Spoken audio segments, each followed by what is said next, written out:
Security will escort you out, the new CEO said, not looking up from her iPad. She said it with the casual boredom of someone ordering a latte with oat milk. I didn't move. I didn't blink. I just stood there, clutching a manila folder that weighed less than a pound, but carried enough radioactive material to turn this entire C-suite into a crater. But before I tell you about the bomb in the folder, you need to understand how the fuse was lit. You need to understand who I am, and more importantly, who they thought I was. My name is Kelly. For 12 years, I've been a ghost. My official title was Senior Lead of Operational Compliance, which is corporate speak for the person who makes sure we don't get indicted. I worked for a multinational logistics giant, the kind of company that moves everything from medical isotopes to fidget spinners across borders without getting flagged by customs. Under the old founder, Mr. Henderson, the company was boring. Boring is good in logistics.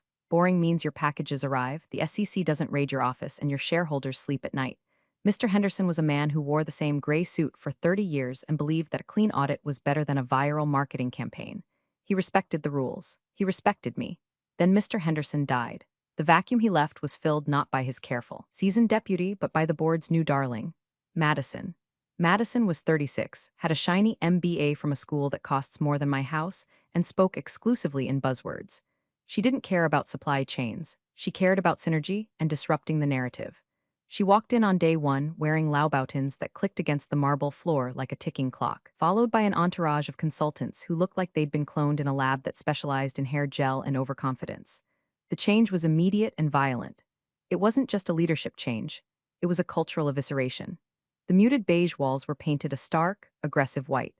The quiet hum of productivity was replaced by the frenetic energy of brainstorming sessions that accomplished nothing but generating empty whiteboard diagrams. I watched it all from my office in the corner of the 14th floor.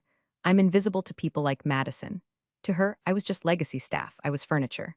I was a relic of the Henderson era, probably clinging to a pension and a Rolodex. She didn't know that my silence wasn't submission, it was data collection. See, in my line of work, you learn to listen more than you speak. You learn that the loudest person in the room is usually the one with the most to hide. Madison was very, very loud. She held town halls where she talked about trimming the fat and pivoting to a tech-forward identity. We're a shipping company, Madison. We own trucks and planes. We aren't a bewildered app startup. But she didn't want to hear that. This is probably a good time to pause and say, if you're enjoying this deep dive into corporate wreckage, do me a favor and hit that subscribe button and leave a like. It really helps the team get these stories out there. And honestly, it costs you less than the severance package I was about to fight for. Okay, back to the disaster. 3 months into her tenure, the firing squad started. It wasn't dramatic at first, just quiet disappearances. The VP of North American Ground Transport, gone on a Friday, email deactivated by Monday.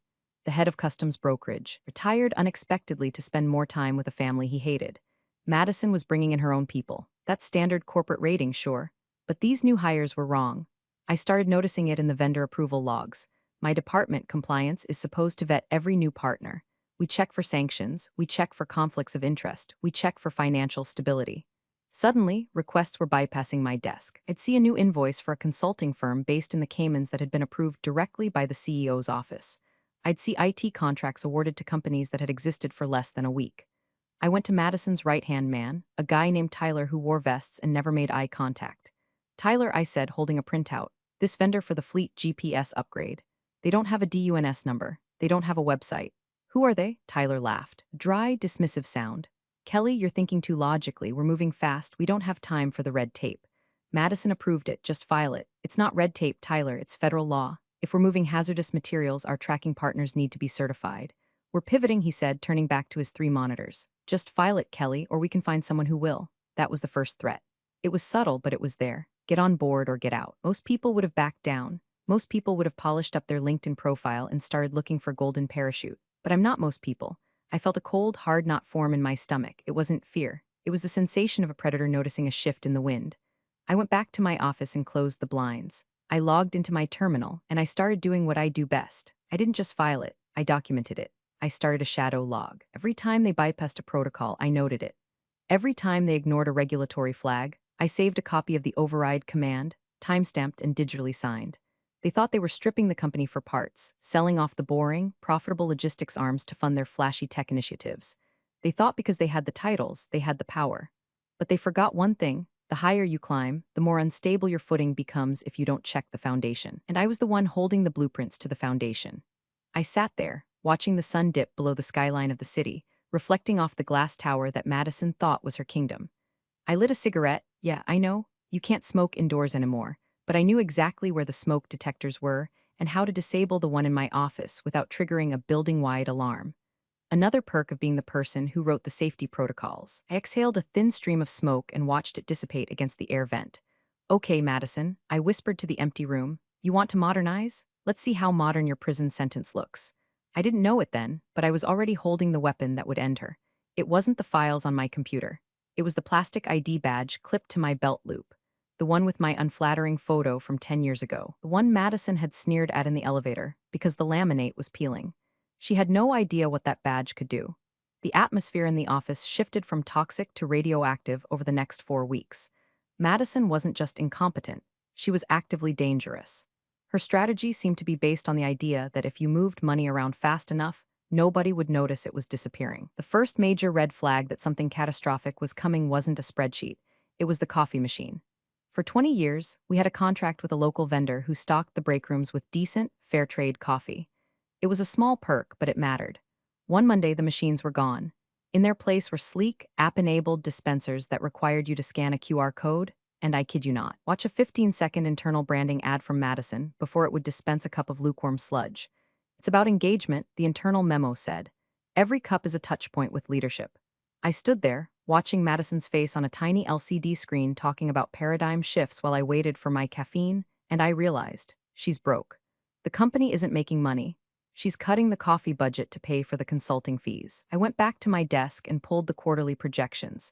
They were hidden behind 3 layers of password protection now, but again, I'm compliance. I have master keys to digital doors they don't even know exist. I opened the file. The numbers were bleeding red. The core logistics business, the boring stuff that actually paid the bills, was down 18%. Why? Because Madison had fired the veteran dispatchers and replaced them with an AI algorithm that was currently routing refrigerated trucks of insulin through the Arizona desert in July. But the real kicker came on a Tuesday afternoon. An email landed in my inbox with the subject line, Structural Realignment, Streamlining Compliance. I didn't even have to open it to know what it said. I could smell the corporate speak through the monitor. I clicked it anyway. To better align with our agility goals, the Operational Compliance Department will be folded under Public Relations, effective immediately. We believe that compliance is, at its heart, a storytelling function. I laughed. I actually laughed out loud in my empty office. Compliance isn't storytelling. Compliance is do not go to jail insurance. Putting us under PR was like putting the fire department under the control of an arsonist who likes pretty flames. It meant they wanted us to stop fixing problems and start spinning them. Half an hour later, the summons came, not from Madison, but from HR. The new HR director was a woman named Chloe who looked like she was 12 and spoke to me like I was a senile aunt. Kelly, she chirped, standing in my doorway without knocking. Do you have a sec? We're doing a security audit of all legacy badges. My heart did a slow, heavy thud. My badge. My badge works fine. Chloe, I said, not looking up from my screen. I was busy mirroring my hard drive to a secure cloud server that the company didn't own. Oh, I know, but Madison wants everyone on the new biometric system. It's super chic, keyless entry face scanning. We need to collect the old RFID badges to, recycle the tech. Recycle the tech, I repeated. They didn't want to recycle it, they wanted to wipe it. They wanted to erase the history. I'll bring it down later. I lied, I have a federal audit report to finish. Well, don't take too long, we're deactivating the old codes at 5 p.m. Friday. She left, leaving a trail of overly sweet perfume in her wake. I looked at the badge sitting on my desk. To Chloe, it was a piece of plastic. To me, it was the black box of this crashing plane. 2 years ago, after a minor corruption scandal involving a regional manager in Chicago, the board of directors, the old board, had panicked. They authorized a secret initiative called Project Glass House. They wanted a fail-safe. They wanted a way to ensure that if management ever went rogue again, there would be an immutable record. They came to me. They gave me a badge that looked identical to everyone else's, but inside the RFID chip, there was a secondary encryption layer. Every time I badged into a secure room, the boardroom, the server room, the executive archives, my badge didn't just unlock the door. It initiated a passive recording of the room's metadata. Who was there, how long they stayed, and most importantly, it digitally notarized any documents projected on the smart screens or shared on the local secured network during that window. It was a digital notary stamp that proved I was there, and by extension, proved what they were doing while I was there. Madison didn't know about Project Glass House. She just knew she wanted me gone, and she wanted my access revoked. I checked the time. It was Tuesday. I had until Friday to trap them. The next 3 days were a blur of calculated movements.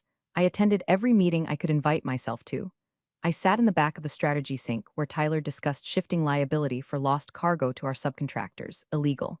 I badged into the records room where they were shredding physical contracts, highly illegal. I walked the halls, my badge hanging from my hip, soaking up the digital exhaust of their crimes like a sponge. By Thursday afternoon, I felt the net tightening. My login access to the main server was glitching, intermittent lockouts. My email password expired twice in one day. They were boxing me in, trying to frustrate me into quitting so they wouldn't have to pay severance. They underestimated my spite. On Friday morning, the calendar invite popped up. Meeting, Leadership Realignment Review. Host, Madison CEO, attendees, Kelly Compliance, Simon General Counsel, location, Boardroom A, time 2:00 p.m. This was it, the execution. I spent the lunch hour eating a sandwich I couldn't taste in a park across the street. I watched the building. It looked impressive from the outside, glass and steel reflecting the clouds. Inside, it was rotting. I went back up at 1:55 p.m. I stopped by the bathroom. I washed my hands. I looked at myself in the mirror. I looked tired. The fluorescent lights weren't kind to the circles under my eyes or the gray strands in my hair, but my eyes were sharp.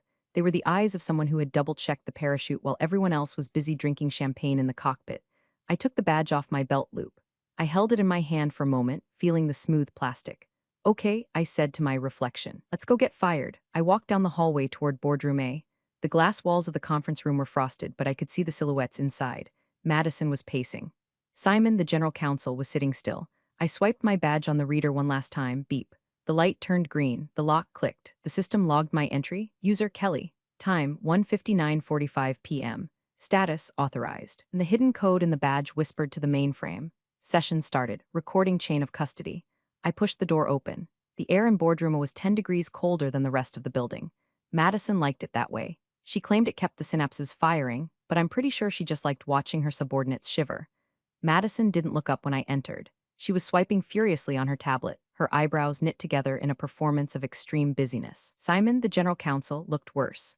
Simon was a man who had spent the last 20 years trying to be invisible, and under Madison, he looked like he was suffering from a chronic ulcer. He wouldn't meet my eyes. He was staring at a polished mahogany table as if he hoped it would open up and swallow him. I didn't sit down. There was a chair pulled out for me, the one furthest from the head of the table, but I remained standing. I placed my manila folder on the table. The sound was soft, a dry shuffle of paper against wood, but in the silence of the room, it sounded like a gunshot.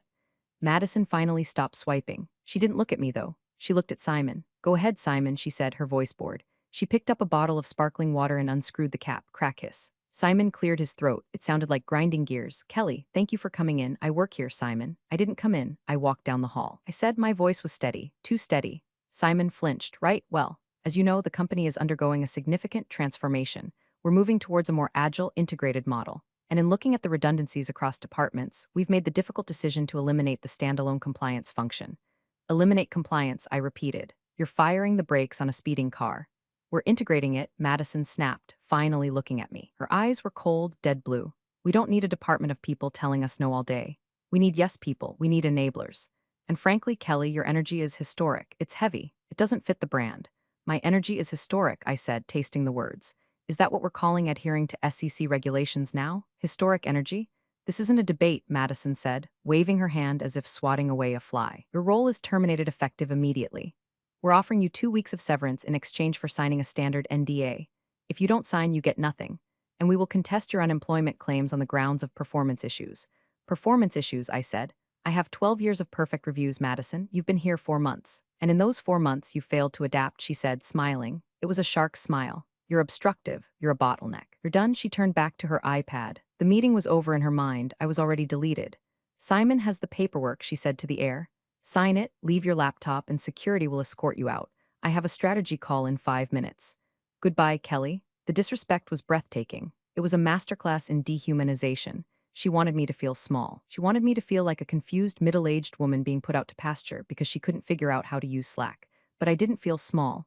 I felt like a demolition expert watching the timer tick down to 0. I looked at Simon. He was sliding a thick document toward me. The NDA, the gag order. I'm not signing that, Simon, I said softly. Madison let out a loud, theatrical sigh. Oh my God. Simon calls security. I don't have time for breakdown. If she wants to leave the hard way, she can leave the hard way. Security will escort you out, she repeated, the words dripping with disdain. I reached for my belt loop. I unclipped my badge. The plastic click echoed in the room. You're right, Madison, I said. Security should be here, but not for me. I didn't hand the badge to her. I slid it across the mahogany table toward Simon. It spun slowly, sliding over the polished wood like a hockey puck, and came to a stop right in front of his shaking hands. "What is this?" Madison asked, annoyed. "Simon," I said, ignoring her. "Look at the back of the badge. Look at the serial number under the barcode." Simon looked at me, confused. He picked up the badge. He flipped it over. He adjusted his glasses. He read the tiny string of numbers printed in red ink. Auth board exec 001 alpha. His face went from pale to the color of old ash. He dropped the badge like it was burning his fingers. "Oh," he whispered. It was the sound of a man watching his career evaporate. "What?" Madison barked. "What is it?" "Ma'am," Simon said, his voice trembling so hard the water bottle on the table vibrated. "We need to delay the board meeting. Immediately, and we need to get forensics in here." "Why?" Madison demanded, standing up. I smiled, because I said that badge isn't just a kiss, and it's a wire. Silence is a funny thing. In a corporate boardroom, silence usually means someone is thinking. But this silence, this was the silence of a heart stopping. Madison looked between me and Simon, her irritation morphing into confusion. She hated being confused. It made her look like she wasn't the smartest person in the room, which was her greatest fear. "Simon, speak to me," she snapped. "It's an ID badge. Throw it in the trash and get security up here." Simon didn't move. He was staring at the badge on the table as if it were a live cobra.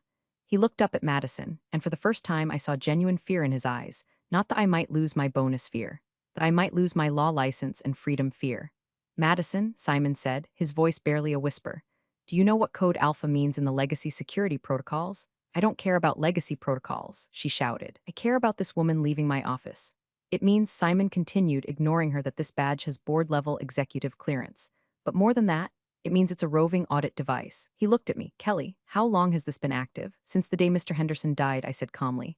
"The audit committee reactivated Project Glasshouse. They didn't trust the transition. They wanted eyes on the ground. I'm the eyes." Madison laughed. It was a shrill, nervous sound. "You're lying? That's sci-fi bullshit. You're a compliance officer, not James Bond." "Check the metadata, Simon," I said. "Scan it right now. You have the reader on your laptop."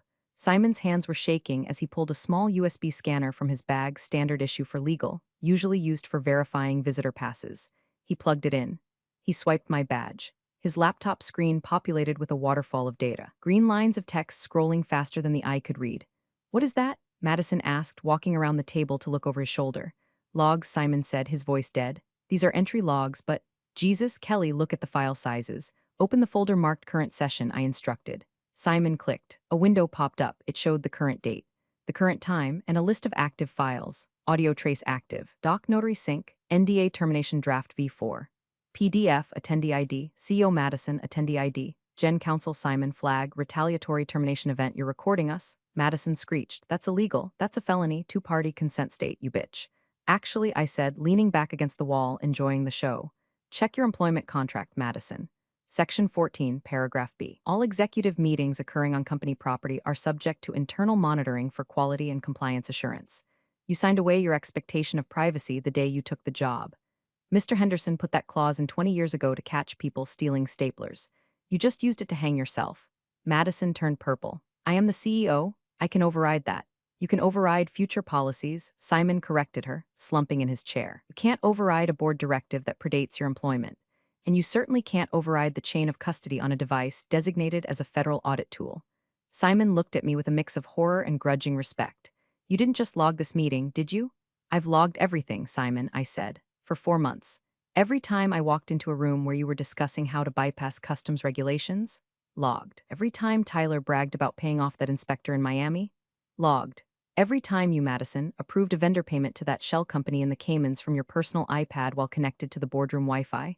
My badge picked up the packet handshake. It verified the device ID.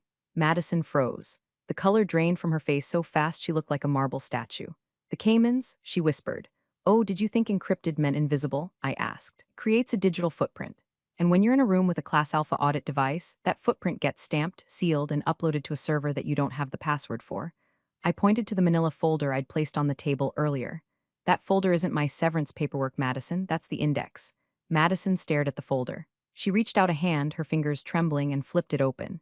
It wasn't thick, just 10 pages, but it was enough. Page 1, a summary of unauthorized vendor payments totaling $4.2 million. Page 2, transcripts of conversations regarding the illegal firing of protected veteran employees. Page 3, a timestamped log of Madison instructing IT to delete subpoenaed emails. This is," Madison stammered, "evidence I finished for her. And here's the best part. I didn't just save it to my hard drive. Remember that glitchy server connection I had all week? That wasn't a glitch. That was the system uploading the entire terabyte of data to the external audit firm the board retains. The one in Switzerland. I checked my watch. It's 2:15 p.m. The upload completed at 1:55 p.m. The automated alert has already been sent to the chairman of the board. He's probably reading the summary right now. Madison looked at Simon. Fix this. Fix this now. Simon closed his laptop. He took off his glasses and rubbed the bridge of his nose. I can't fix this, Madison, he said. The toothpaste isn't just out of the tube. The tube has been launched into the sun. I'll fire you too, she screamed. I'll fire everyone. You can't, I said. Because as of 20 minutes ago, when I formally triggered the whistleblower protection protocol by handing over that badge, I am the most protected employee in America. And if you fire Simon, he becomes a witness. I pushed off the wall and took a step toward the table. So I said, about that security escort, I think we should call them, but I don't think they're going to be escorting me. The silence in the room broke with the buzzing of a phone, then another, then a third. Madison's iPhone, lying face up on the table, lit up. Caller ID Chairman Vance. She stared at it. She didn't pick it up. You should probably answer that, I suggested helpfully. He hates going to voicemail. Madison snatched the phone and hit decline. She looked at me with pure, unadulterated hatred. You think you're clever? You think a few logs are going to bring me down? I have the numbers. The stock is up. The stock is up because you cut costs by gutting safety protocols, I said. That works for a quarter. Then the planes start falling out of the sky, or the SEC knocks on the door. We haven't done anything illegal, she insisted, her voice rising to a frantic pitch. It's aggressive accounting. It's standard industry practice.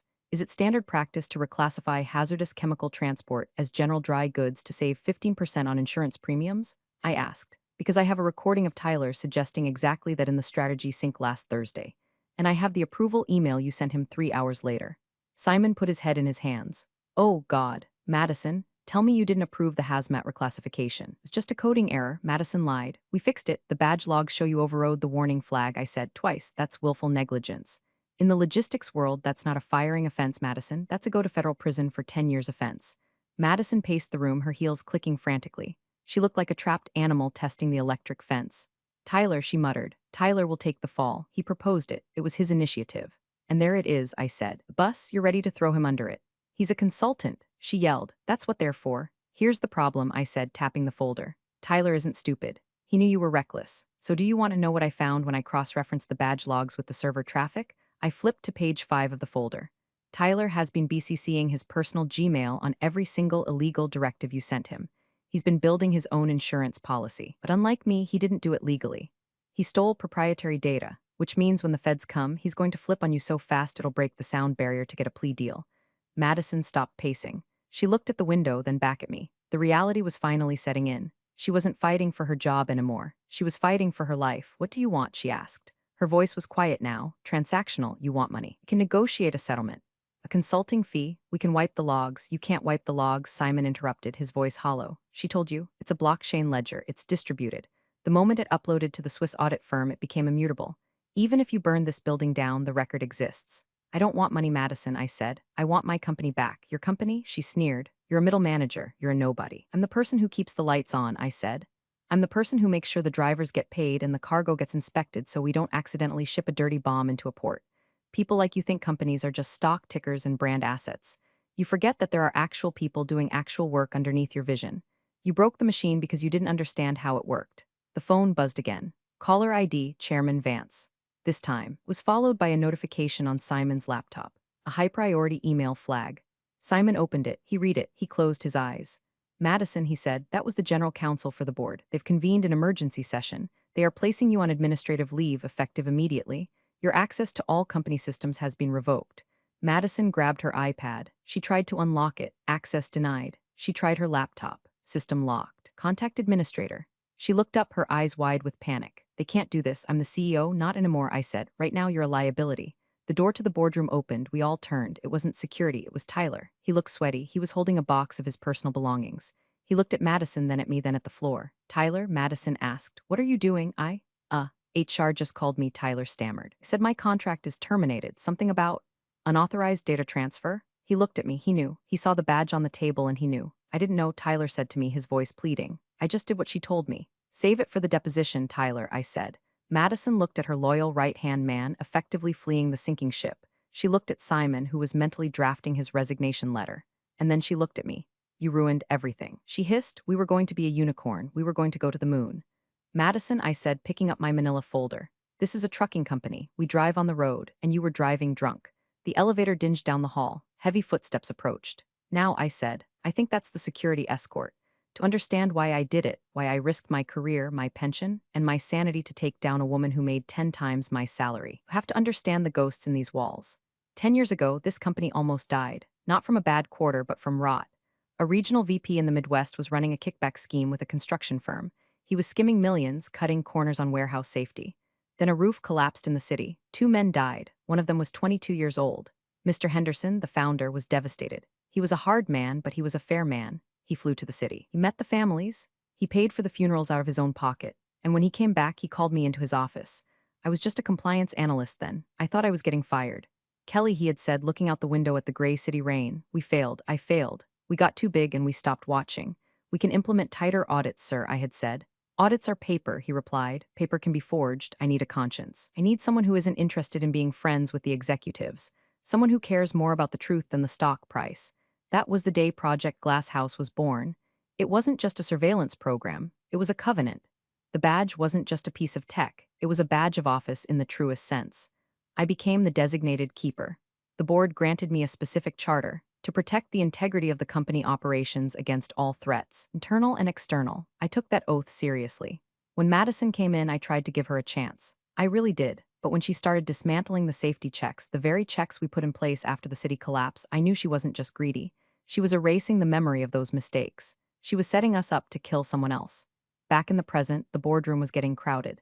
2 large security guards, the actual security team. The guys who knew my name and asked about my cat stood in the doorway. Miss Madison, the lead guard, Frank said. His face was stone. We've been instructed to escort you to the lobby. You are not permitted to return to your office. This is ridiculous, Madison shouted. I need my purse. I need my keys. Your personal effects will be boxed and mailed to you, Frank said. Please come with us. Madison looked at me one last time. You're a dinosaur, Kelly. You're going to rot in this building. Maybe, I said, but the building will still be standing. They walked her out. She didn't go quietly. She was shouting about lawsuits and misogyny and conspiracies all the way to the elevator. When the doors closed, the silence rushed back in. Simon was still sitting at the table. He looked like he had aged 10 years in 10 minutes. So, he said, taking off his glasses and cleaning them on his tie. What happens now? Now, I said. Now the cleanup begins. The board is going to want a head on a spike, Simon said. Madison is gone, but they're going to look at legal. They're going to ask why I didn't stop her. You were intimidated, I said. She created a hostile work environment. You were afraid of retaliation. That's the narrative, Simon. Stick to it. He looked at me, surprised. You're helping me? I don't care about you, Simon, I said honestly. You're weak, but you're not malicious. Madison was the cancer. You were just the infected tissue. If we cut her out, maybe the rest can heal. Besides, you know where the bodies are buried. If they fire you, we lose the institutional knowledge of the last 4 months. I need you to help me decode her files. Decode? She used a private encryption key for the Project Phoenix files, I said. The files regarding the asset liquidation. You have the key, don't you? Simon hesitated. Then he nodded. I have it. Good. Because the auditors are going to be herein? I checked my watch, 45 minutes, and I want to have a roadmap ready for them. I picked up my badge from the table. I clipped it back onto my belt loop. It felt heavy. It felt right. Come on, Simon, I said. Let's go to your office. We have a lot of work to do before the vultures land. We walked out of the boardroom. The office was buzzing. People were whispering in clusters. They had seen Madison being marched out. Saw me walking freely with the general counsel. The dynamic had shifted. The queen was dead. Long live the... Well, not the queen. Long live the janitor. I walked past the empty receptionist desk where the brand ambassador used to sit. I walked past the weird modern art Madison had bought for $50,000. I stopped at the coffee station, the one with the broken app-based machine. I looked at it. First order of business, Simon, I said. Get the old coffee vendor back. Let out a weak, hysterical chuckle. Consider it done. You'd think getting escorted out by security would be the end of it. But in the age of LinkedIn influencers and Twitter victims, being fired for cause is just a pivot to a new chapter. By the time I got home that night, after 6 hours of briefing the external auditors and watching them sweat through their shirts, Madison had already launched her counteroffensive. My niece texted me a link. Aunt Kelly, is this about you? I clicked it. It was a Medium article, cross-posted to LinkedIn, titled, Silenced by the Old Guard, How Traditionalism Kills Innovation. It was a masterpiece of gaslighting. Madison painted herself as a martyr, a visionary woman struck down by a patriarchal, obsolete corporate immune system that refused to modernize. She didn't name me, but she described a toxic, entrenched mid-level bureaucrat who weaponized administrative loopholes to sabotage progress. It was trending. The comments were full of "you go, girl," and disruptors always face resistance. She was controlling the narrative. The next morning, the board was panicking. She's killing our stock price, Chairman Vance shouted over the speakerphone in the executive conference room. The market thinks we're in chaos. They think we just fired a visionary because we're afraid of change. Need a statement, we need to discredit her. We can't release the internal investigation details yet, Simon said, sounding exhausted. It's pending litigation. If we leak the fraud evidence, she sues us for defamation before we can prove it in court. So we just let her trash us? Vance demanded. I sat at the end of the table. I was drinking coffee from the old machine, which we had miraculously reinstalled that morning. It tasted like victory and burnt beans. You don't need to leak the fraud, I said. The room went quiet. We need to leak the hypocrisy. What do you mean? Vance asked. Madison is selling a story about being a champion of the people, right? A modern leader who cares about the workforce, right? Simon said. Well, I said, opening my laptop. It turns out my badge picked up some very interesting audio during her private lunches in the executive suite. Specifically, her comments about the workforce she claims to champion. I played the file. It was crystal clear. The sound of silverware on china. And then Madison's voice, unmistakable and sneering. God, looking at the staff directory is like looking at a casting call for The Walking Dead. Can we just find a way to fire everyone over 40 without getting sued for ageism? They smell like mothballs and failure. Just cut their benefits, make them miserable. They'll quit. The silence in the conference room was absolute. And here's another one, I said. From the day she cut the safety budget. Who cares if the trucks need new tires? If they crash, insurance pays out. It's actually better for the bottom line if a few of the old fleets get totaled. We can write them off. Chairman Vance cleared his throat. You have this on tape, digitally signed, time-stamped, and legally admissible, I said. It's not defamation if it's a direct quote. Release it, Vance said. Leak it to the logistics trade journals. Leak it to the internal company blog.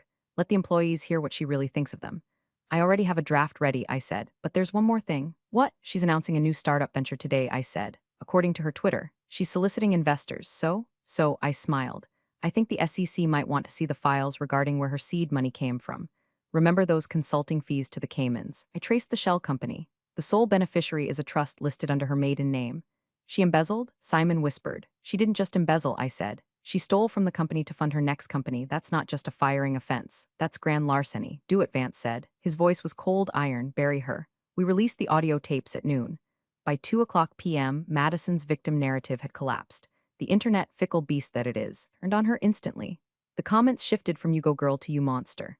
The hashtags changed from "I stand with Madison" to "mothballs and failure." By 4:00 p.m., the news broke that the SEC had opened a formal investigation into her finances. I sat in my office, my real office, not the PR closet she tried to move me to, and watched the news. They showed footage of Madison dodging reporters outside her condo. She looked terrified. Didn't feel happy. I didn't feel sad. I just felt clean, like I had finally scrubbed a stain out of the carpet that had been bothering me for months. My phone rang. It was HR. The old HR rep who had been reinstated that morning. Kelly, she said, we have a situation. The employees, they're organizing. Organizing what? A strike? I asked, alarmed. No, a party. They want you to come down to the lobby.